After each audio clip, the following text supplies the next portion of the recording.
It's a funny thing.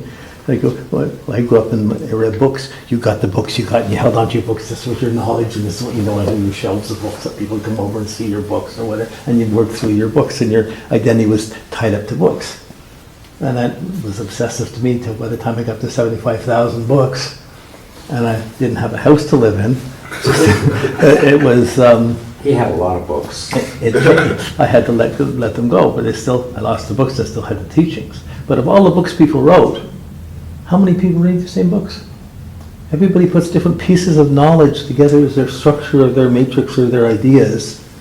That out of the myriad of books, the same way out of all the movies that are out there, how many movies has each person seen? There's a different mixture or texture of how we think of associations that we have.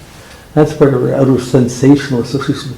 In the midst of all that knowledge, there are strands that can come back to integrate them and put them together where you're not so intimidated by the difference between, whether you're a Star Wars nut or whether you're into Matrix or into, we all have different pieces of images that affirm to us, well, we can identify to this.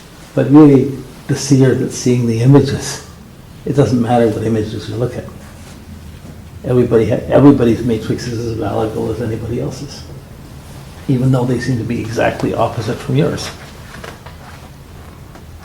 It's just we're attached within a frequency, and if we get to the inner transcendence or oneness, there's no separation. It's not; those things fade away like a mist. So we're in the texture of life in our egos and our life in an age at a certain time, and we're caught up into the textures and dynamics of life. But we get pain and we get suffering from that because it doesn't last long. It's living. This is my kid. This is it. They're going and they're dying. They got their own cycles. We think it's mine. It's not really ours. And we're forced to refine our acceptance or our wonder of things rather than our ownership of things.